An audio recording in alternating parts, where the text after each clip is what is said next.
Rhea Ripley's not really injured, you idiot. She's pregnant. Rhea Ripley not really injured, man. You dumbass. This'll work. These some of the comments and messages I'm getting through text on YouTube. It's like, come on, man.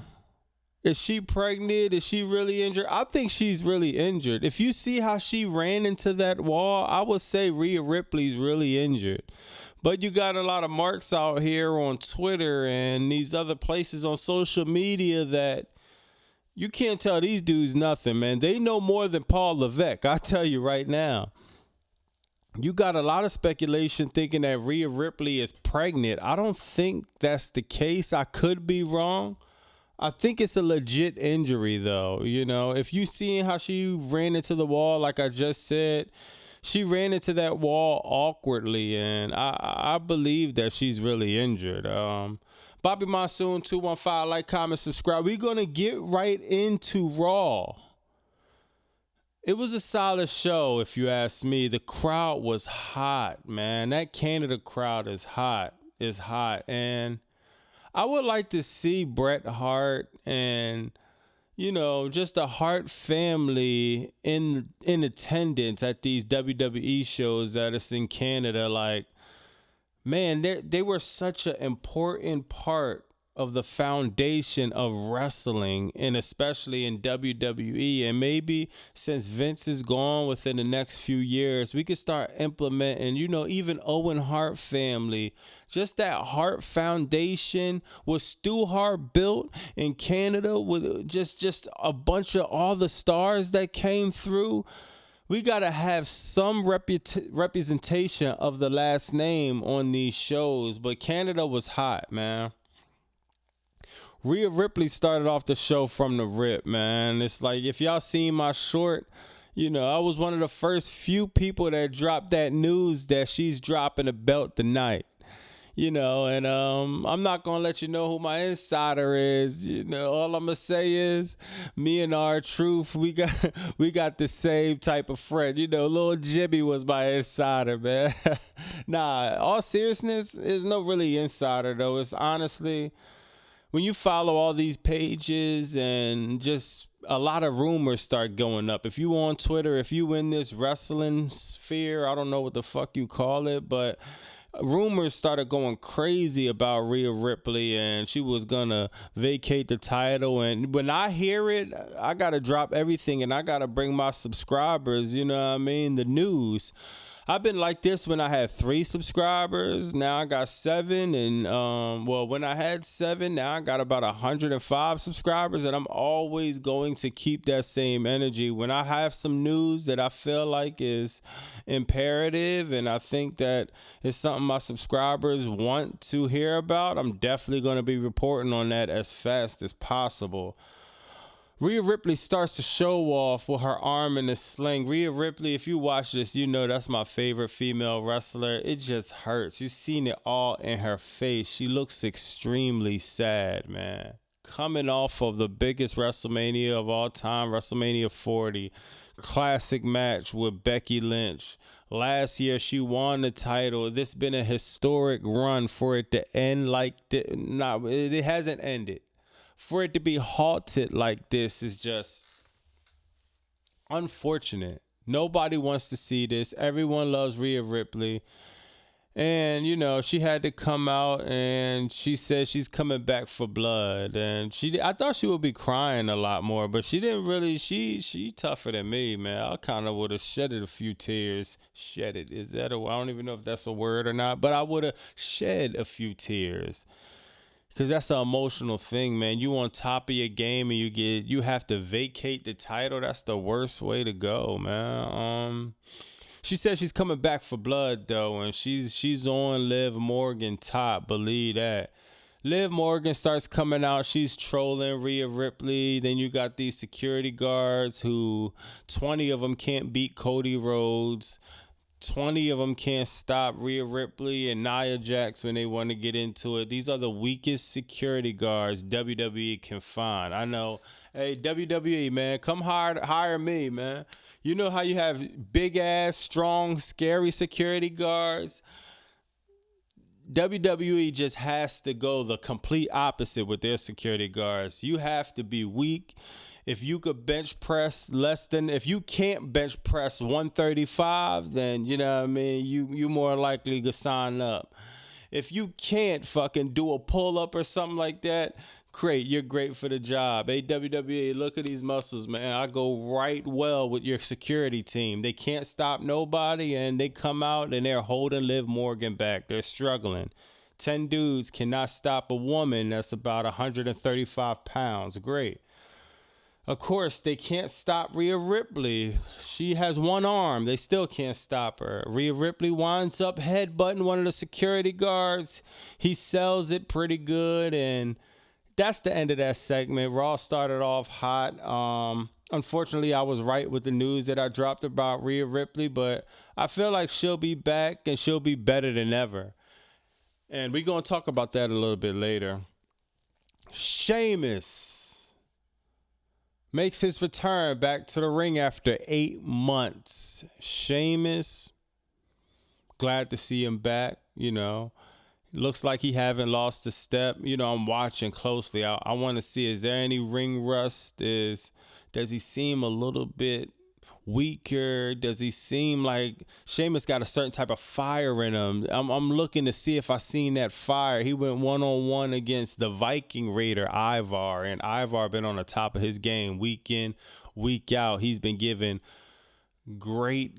Yo, he's like, just like Ricochet, just as much as Ricochet get out there and give you 5-star level matches, Ivar, the Viking Raider, been going out there giving you 5-star level matches, and he's so underrated, man. They had this spot where Sheamus, they was on the top rope, and Sheamus looked like he was struggling or whatever, but Ivar, he held the rope.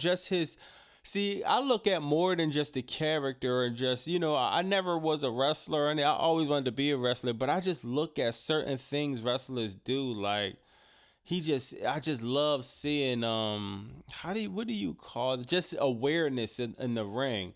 Ivar seeing Sheamus was kind of struggling, getting him up because he's about to do a crazy ass move, and Ivar, not seen, but he felt him, and Ivar he held the rope, and he helped Sheamus get his balance so he could pull off the white noise from the second rope, which was fucking fire. Fire move, man. Then Sheamus, it was good seeing this. He got Ivar on the ropes and 10 beats to the chest. Man, you could hear that shit throughout the fucking stadium, man. I love to see Sheamus back. You know, Sheamus is one of my wrestlers where I'm not rushing to watch a Sheamus match, but I'm also like not shitting on it either. You know, it's like I would say he's solid. You know what I mean? Sheamus is a solid character, a solid performer, and whenever he's performing, I enjoy watching his rap matches. He does a 10 beats to the chest. The Ivar, being athletic, he did some crazy ass thing off the fucking second rope. Sheamus countered it. Sheamus paused. He took his knee pad off and hit Ivar with some crazy ass knee to the face. Then what happened? We haven't seen this in 8 months. The Broad kick, 1, 2, 3, predictable. We knew Ivar wasn't going over after on a Sheamus return, but it was great match. Solid. Well, let's just say solid match. It was done in style, and Ivar made Sheamus look good, and that's what good wrestlers do. Good wrestlers make other wrestlers look great. And it don't take much to make Sheamus look great. He's a future Hall of Famer. Time to play the game. Triple H comes out unexpectedly, man. What's up, Paul? What you got to talk about? He's sitting up there with the Raw general manager, Adam Pearce. He's sitting up there with the Raw general manager, Adam Pearce. And he has this thing right there, and he introduces and we're coining this, the new World Tag Team titles. R-Truth and The Miz. Our Awesome Truth comes out. Triple H put Awesome Truth over, well, really R-Truth over, saying, man, like, You've been here a long time, and I'm glad to see you finally had your WrestleMania moment personally, and it was good for that. I think Triple H, I'm pretty sure he shot from the hip with that, and I'm pretty sure he told him backstage too. But just to tell him that in front of the crowd and to see R-Truth, he didn't go out of character or nothing, but you just seen it in his eyes. He appreciated it. He didn't do his whole acting thing, the funny thing he'd been doing. He took it serious, and I like to see that. They reward the Awesome Truth with the brand new World Tag Team titles. These titles look fire. I like how these titles look. I like how all the designs are looking. And you know what I mean? I wish they brought back the old tag team titles, man. Like them old tag team titles that I wonder, did Brett? I'm pretty sure Brett and Anvil held the tag team title. I'm talking about the classic ones, man. They was fire. They wasn't those. This is like just a new type of version. I ain't mad at them though. R-Truth does his R-Truth thing. Oh, Triple H, you're a magician, and you made titles disappear out the air. A lot of it is cheesy, but he's so good at it. I'm not sitting up there looking at it like, this is the funniest shit in the world, but it's still like, okay, it's clever. You know, I could definitely, I haven't gotten sick of it yet. Not yet. I hope WWE doesn't drag that out too much, though, because I could see it becoming redundant fast. R-Truth does his thing. Triple H can't take any more. Then he left. Then Adam Pearce say some weird shit like something about you don't got any brain cells. Something kind of belittling, and it was like, okay. He's getting booed left and right. He's always getting booed, and it just makes sense for him to turn heel some type of way. I don't agree with Adam Pearce and the other guy on SmackDown just both being baby faces. Nah, man. I think one of them need to go heel, and one of them need to go like just all the way heel. Start screwing CodyRhodes over, and screwing whoever else over, and giving like if I was Adam Pearce, or if I was writing this for WWE, I have Adam Pearce start putting Dom over. You want heat? Go team up with Dom and do some work. This is the number one guy with heat in the business, and that would be fire. But let's see what they got with that.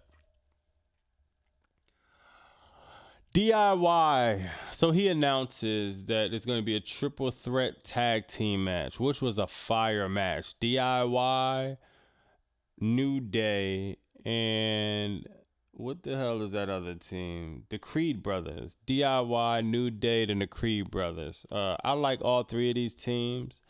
And this, believe it or not, this was not too much of a predictable match. If I had to pick, I would have picked DIY. I picked DIY to win at WrestleMania.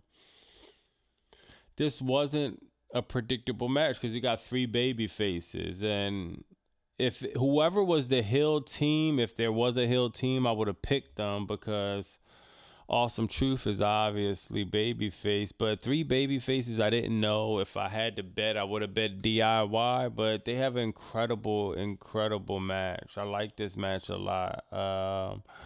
Everyone looks strong in this match.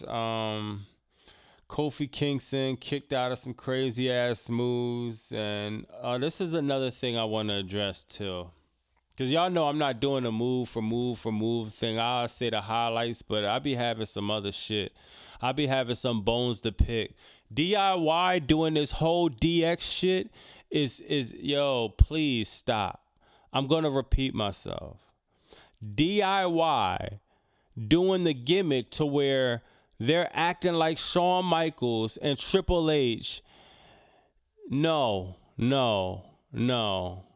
Build your own identity. Spend time. TV time is expensive. We just had that conversation a few weeks ago. Please, you getting the opportunity to go on Monday Night Raw. We're rolling into the Netflix era next year. And we already had DX. We already had Shawn Michaels and Triple H. I know it's a good idea for maybe a second, but now your ring attire is DX now. Now you're trying to do the pedigree. The other dude is trying, he's winding up trying to do the sweet chin music. This is lazy writing from creative. Now, of course, I'm not talking about Paul Levesque. I'm sure he has a bunch of stuff on his plate that he can't fucking micromanage this shit all the time. But my God, man, DIY, build your own identity.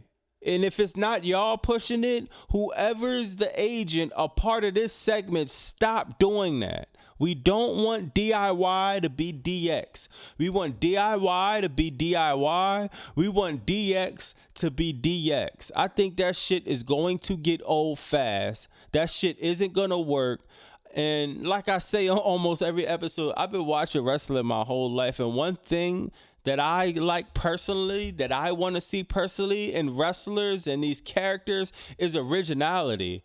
The worst thing you could do is some shit that it just reminds me of fake Diesel and fake Razor Ramon and the fake Stone Cold when he came out at WCW, fucking Hulk Hogan's nephew. I hate that shit, dog. DIY, stop, man. Y'all great wrestlers. Please build y'all image, build y'all character. Stop trying to be DX, cause oh man, that shit was pissing me off. That I don't get that, bro. That's ass. Who's ever writing that? That's horrible, man. The match was fire though, and I'm honestly, that shit was distracting me. I couldn't believe he had DX attire on. But DIY wins the match. How did they win the match? They did this fucking move on Xavier Woods, and I forgot what they called that. They hit it Woods with the meet in the middle. That's what it's called. Meet in the middle, 1, 2, 3. That's when they both kick each other, the bull in the head. It actually looks like the move that the Young Bucks do on AEW. So whatever, man. Then commercial, then... Oh, man. Unfortunately for me watching this, it was a back-to-back instances of the second I hear Indy Hartwell and Candice LeRae music, it's just like, let me get this clear too. Indy Hartwell is a great wrestler, if I'm not mistaken, former NXT champion. Candice LeRae, great wrestler. She's on the cusp of being a great heel with what they're writing for her. I like what they're doing. They're facing Maxine Dupree. I don't give a fuck what nobody says on the internet. Maxine Dupree is improving every week. She's a great wrestler. Give her time to develop. She has the look. She has the aesthetics. I think Maxine Dupree is a star on the low. She just needs time like everybody else. Candice LeRae. No, hold on. Candice LeRae is on the other team. So is Maxine Dupree and Ivy Now. Ivy Now is fire. I think she need to be with the Creed brothers more because I like her with the Creed brothers. Even though she not fighting, she need to be coming out with the Creed brothers too. It just looks good. All 4 of these participants are great young ladies that have a lot of potential in the wrestling world.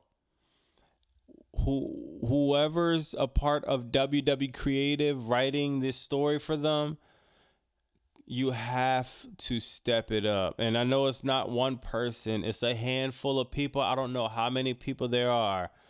Tomorrow, when y'all go back to Connecticut, it's back to the drawing board. This is trash. The story of this is complete. It started off hot. It started off spicy, even though Candice LeRae, even though she went a little bit far with the whole bringing up her dead brother, Maxine dead brother, it was still a little angle. And since then, it went like, the trajectory just went down to the pits of hell. This storyline is complete garbage, and it makes Monday Night Raw hard to watch at times. These are 4 great wrestlers. I think they need a better storyline, especially Maxine Dupree. She has real heat with fucking marks in the community. Y'all could use that to try to have her build up some triumph and overcoming CodyRhodes type shit. Not really, but kind of, you know what I mean? Like, this is just bathroom break material what they're writing for them, and I hope they get it together. The crowd was kind of dead in this match. Then Maxine Dupree, she's like, somebody gets distracted. The ref gets distracted. Indy Hartwell hits Maxine Dupree with a kick, and she's knocked out for the 3 count. Like, don't make Maxine look so fucking weak. She hit her with a weak ass kick. That's what beat her. They do that. I could do without it, man. Crowd was dead. Indy Hartwell won. We don't give a fuck. Damian Priest, they go to a vignette that was awesome. Damian Priest talks about how he was living inside his car. Damian Priest used to live in his car. It was about 10 years ago, and from living in your car 10 years ago to winning the WWE World Championship at WrestleMania 40 in front of 72,000 people, man, you can't tell me that isn't just as good a story as the CodyRhodes story. CodyRhodes story was 40 years in the making, 40 plus years. I understand that.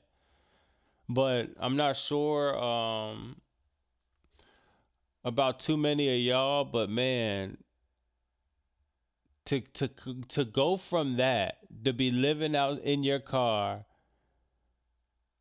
to have one of the biggest moments on one of the biggest nights that there will ever be in wrestling history, that just takes a different type of like mentality. How hard Damian Priest had to work was just so inspiring, man. And man, it just made me think. Sometimes I get caught up in the storylines, but it really made me think like, man, Damian Priest really went through the fucking trenches and got that shit completely out the mud. Man, like, it's really motivational to hear stories like that, man, because I could relate to that, man. It wasn't always being good for me. Shit, it's still not good now. Shit, I'm still at a fucking dumbass job. I still got dreams and aspirations that I'm trying to do. I still got goals that I'm trying to hit, man, and I lived outside my car before a long time ago. So when he said that, man, that shit resonated with me. And to see Damian Priest finally do it, definitely, it did something to me. Like, man, you could still do it. It motivated me. It gave me some inspiration. It gave me that hit of dopamine of like, yo, yeah, let's work. I mean, let me turn my grind up, go to the next level. Incredible. Damian Priest. Finn, now they have this thing where Finn Balor, Damian Priest is kind of calling the shots because mommy ain't gonna be there. They all hugged her. They're gonna go away. Finn Balor, Damian Priest, he's giving Judgment Day a pep talk. Finn Balor like, man, why are we not going for the tag titles?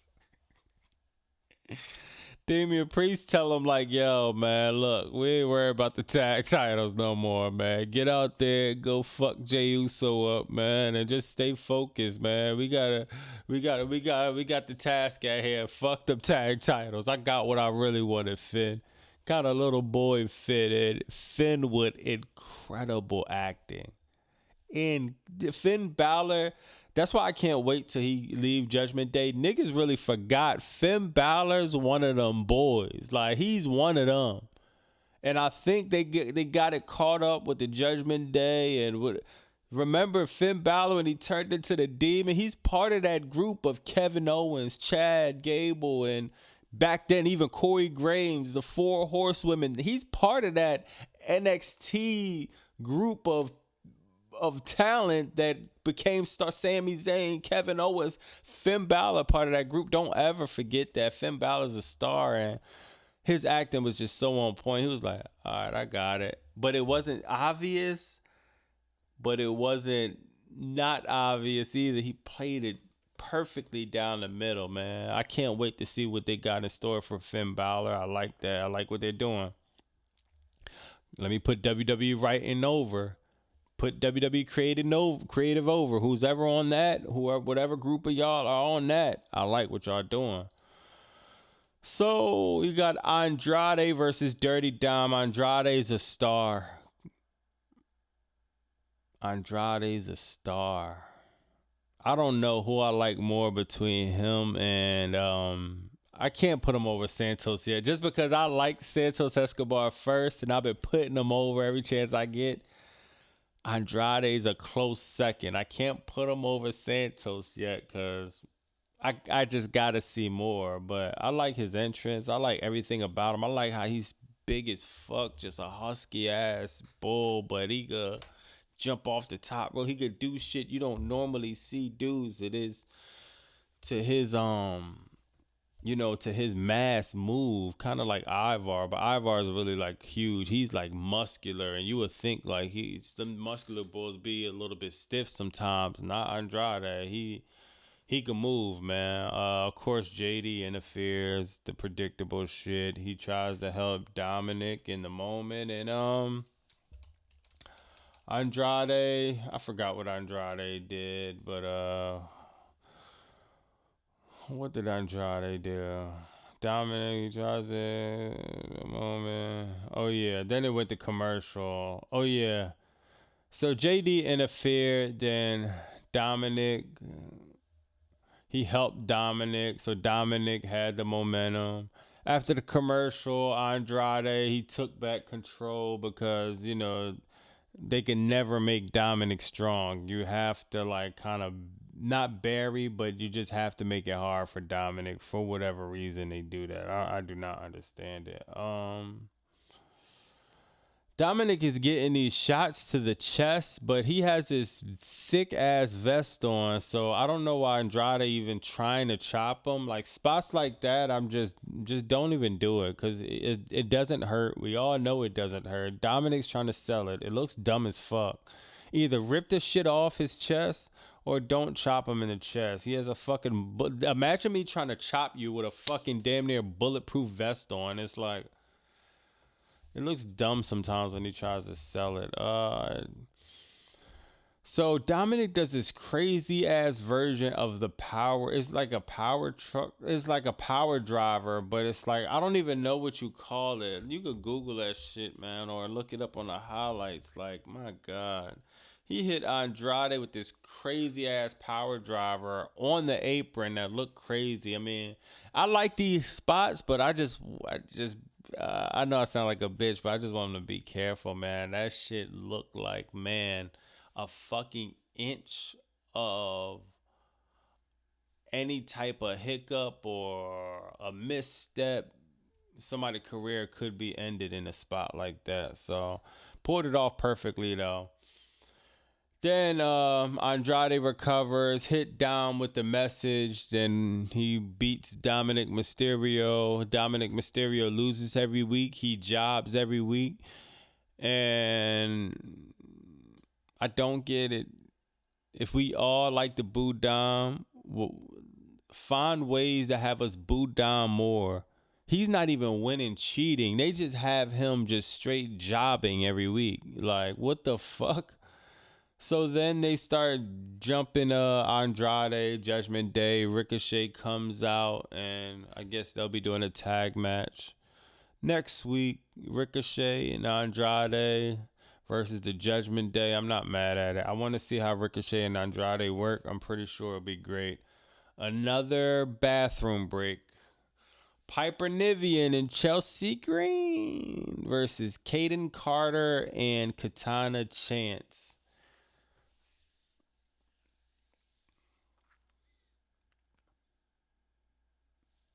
I know, like, Paul Levesque says shit like, You can't have a show be on level fucking 8 the whole show. You gotta bring them down sometimes, and that's what he's doing here. And I like Piper Niven. I really, really like Chelsea Green, Kaden Carter, Katana Chance. I think they're cool. Their entrance cool. They got some cool moves. There's no fucking storyline to this. There's no background to this. There's no nothing to this. This match means nothing. It's another bathroom break. We just had another bathroom break. So maybe I should take, I don't know. I don't know, man. This match was like, it's like sometimes it's hard to watch, man.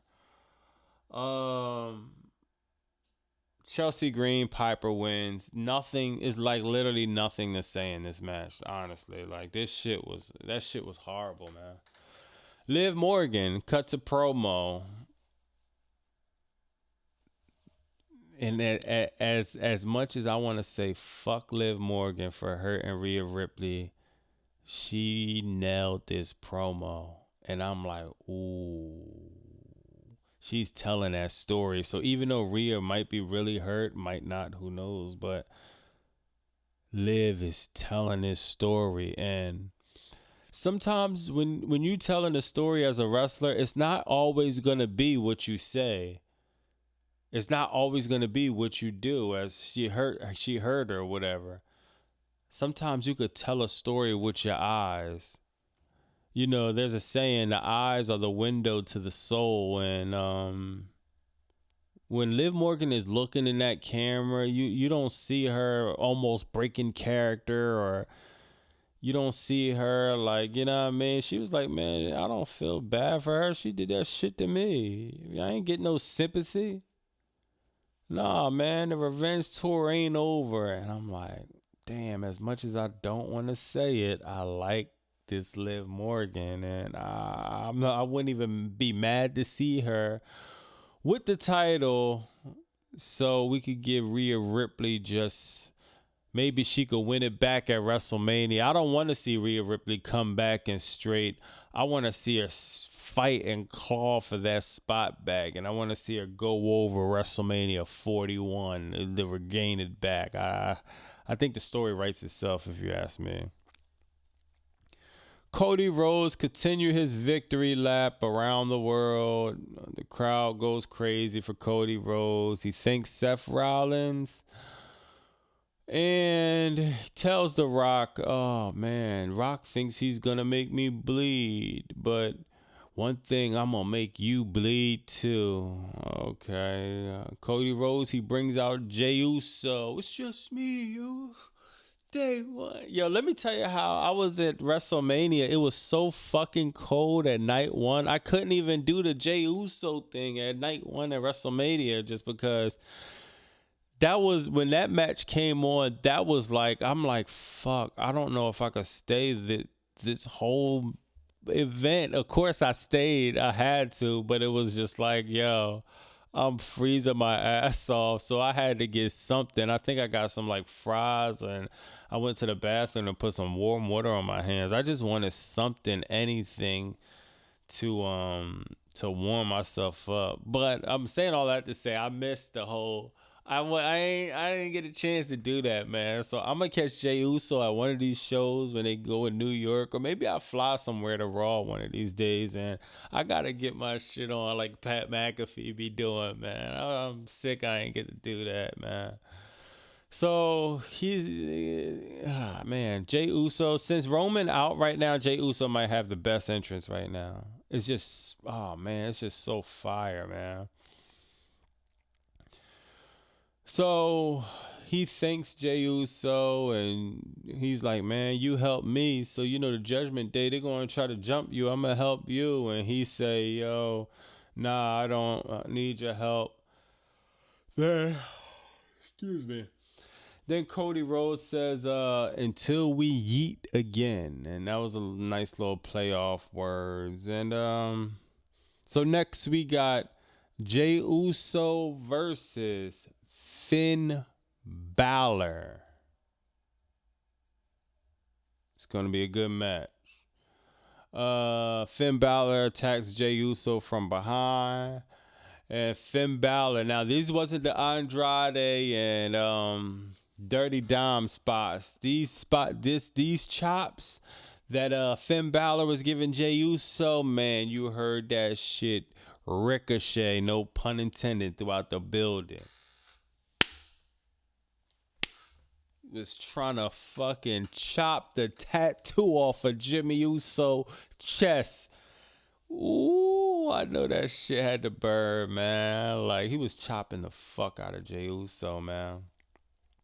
So he's Finn Balor doing his thing.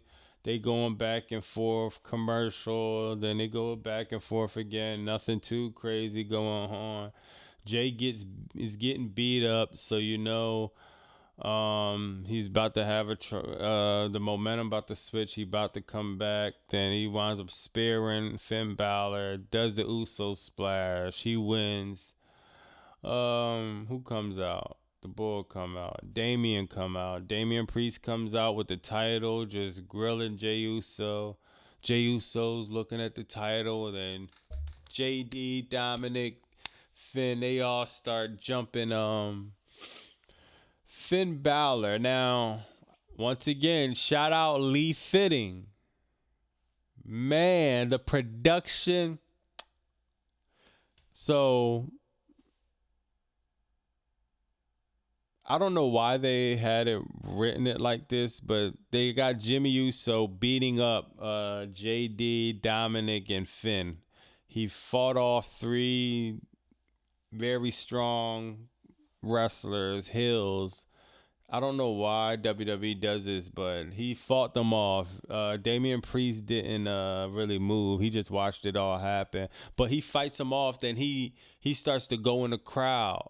So you know how if you getting jumped, you're gonna get a few hits in on somebody, then you just gonna get your distance because you can't really win 3-1. He did something like that. So he goes in the crowd. But then he starts going up the steps. He's leaving the stadium. So he's going through the where the concession stands are at. People saying, you got the fans and all. He goes, the camera follows him outside to Sami Zayn. Now, let me stop there. This is why I say Lee Fitting. That man, what he's doing on the production side of things is getting better and better and better.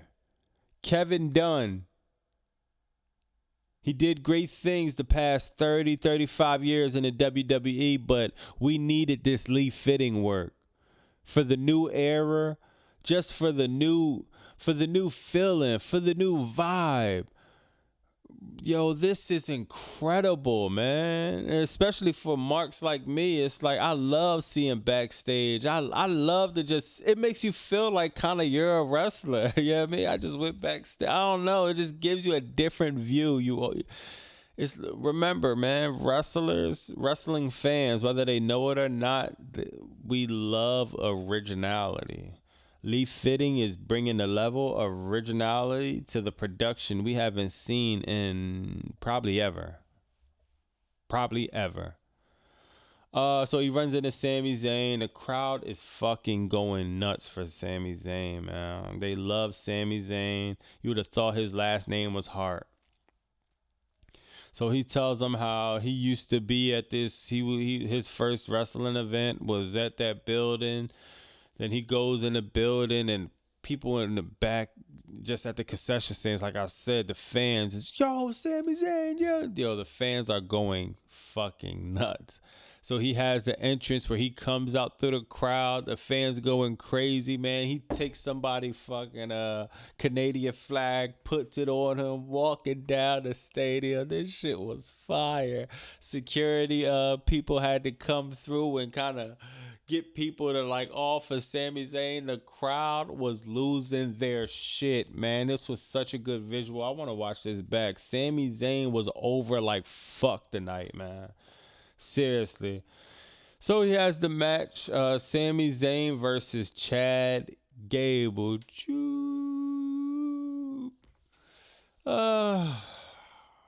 Great match. We knew this was going to be a great match. I don't think I ever seen Sami Zayn or Chad Gable have nothing less than great matches. I'm honestly saying it's been years. I never seen one match where I haven't seen Chad Gable do some shit where I'm impressed, or one match where Sami Zayn do some shit where I'm not impressed. I knew this was going to be classic potential. Sami Zayn makes the entrance. You know, they're booing Chad Gable. They're getting in the fight. Gable whipping Sammy. You know, Sammy selling is incredible. I think people don't be. I think people look over Sami Zayn selling. His selling is A1, man. Chad Gable falls on his neck awkwardly, but he seemed okay. You know, once again, I don't like them spots where it's too close to call because it's just a tiny bit more error, and we're talking about a different situation. But thank God he was okay. And Sami Zayn somewhere hit his knee. They had a spot where Sami Zayn fell awkwardly on the rope. But then Chad Gable started hitting his leg, so I'm thinking maybe not. But then there was another spot where Sami Zayn, Chad Gable did some type of move. It just looked awkward. Sami Zayn looked hurt throughout the match. Sami Zayn could sell really well, so even with somebody like I got a lot of experience in just watching wrestling, he's still a fucking trick me because he sells that good. So, man, he was bleeding a little bit. I think he was hurt. If I had to guess, he was hurt. We don't know. I hope that he doesn't have to. Let me not even gonna put that in the air because I want to see Sami Zayn go in the right. I want to see him go on a great run as a Continental Champion. Let's just hope he wasn't hurt. You know what I mean? But had a nice classic match. Sami Zayn, he didn't do the Sammy Hawk up thing, but he's still kind of powered up, got the momentum back, hit the Halua kick, pin Chad 1, 2, 3. Chad Gable was pissed off. He seemed really hurt, but he does the man thing, Chad Gable. He put Sami Zayn hand up, and he wasn't mad at all. He was proud of Sami Zayn, damn, he took his loss like a man, and which was commendable. Then Sami Zayn, he's going to his wife and thanking his wife. Then out of nowhere, you see Chad Gable grab Sami Zayn by the waist. Boom! Suplex outside the ring. Fuck you thought this was. Chad started beating Sami Zayn ass right in front of his wife. Chad Gable snapped. Whoever wrote this in WWE, I got to put you over on this one. Incredible. Because I didn't even think of this. Why wouldn't you have Chad go heel? It's just perfect. You're in front of the hot Canadian crowd. Everyone and their mom knew, oh man, this fucking crowd is going to go crazy for Sami Zayn. Let's fuck with them. Let's give them their moment. All right, you got the entrance. Sami Zayn got the win. He keep the title. Everyone happy. Have Chad go heel. The heat is on him incredibly high right now. Played it perfectly. Then he fucked Sami Zayn up. Then he somehow got on a rope, and Sami Zayn hanging off the rope, and he's trying to break Sami Zayn ankle with the ankle lock right in front of that boy wife. Chad Gable. Now look, think about this, y'all. How y'all feel about Chad Gable and Imperium? That will be fire. That will be fire. Chad Gable and Imperium. I like that. Now, the only reason I wouldn't do it is because I feel like Chad Gable was with the Academy. Now he's healed. This is an opportunity for him to go rogue. And maybe instead of putting fucking Piper Niven matches and Indy Hartwell, instead of putting these matches on Raw, maybe we could get them on NXT or Speed or something else, and we could put somebody like Chad Gable in that spot as a heel where he could be feuding with somebody that makes sense, or maybe Shinsuke, I know I'm going on a tangent, but Shinsuke Nakamura, just one of these top tier wrestlers who's not getting their just due right now. But let's stick to the point. Chad Gable, if we could put him in one of them spots and we could let him shine, that would be fucking awesome. You know, I'm talking about later on down the line, because right now he's already having his spot, but it's time. It's time, you know, because for a while they had Chad Gable in these stupid ass Alpha Academy things, and I feel like Chad Gable is so much better than that. And him as a heel, I think he's gonna get an opportunity to like show what level of talent he really is. Because just like how I said with Finn Balor, Chad Gable's a part of that NXT legendary group that 10, 20, 30 years down the line, we might say that might have been the best class of wrestlers to ever come up. I'm going to do a video. All right. I'm going to do a video on that. Now, I hope nobody don't steal it, or maybe, I'm pretty sure people already did it, but I think I want to do a video on that class and just, I'm going to zone in, or I'm going to hone in, or I'm going to fucking focus on just a group of like maybe 10 to 12 wrestlers who really changed the game in that class. You know, always at the end, I want to take the time to appreciate anybody who commented, who checked out my video, who checked out a short, who liked, who disliked, who subscribed. Man, that means a lot, you know, because I came on here talking to myself, and, you know, I think my first day I had 3 subscribers, and I'm like, all right, I got 3 subscribers, you know, and I'm focusing on them 3 subscribers to try to make content for and to build the community. Then I see it go to 30, to 50, and 100. Now we at 105, and, you know, I just want to really appreciate anybody tapping in. And, you know, we a community here, you know, so anytime you want to, you could definitely leave a comment. And anytime you want to see anything, you want to troll, you want to talk shit, man, don't hesitate.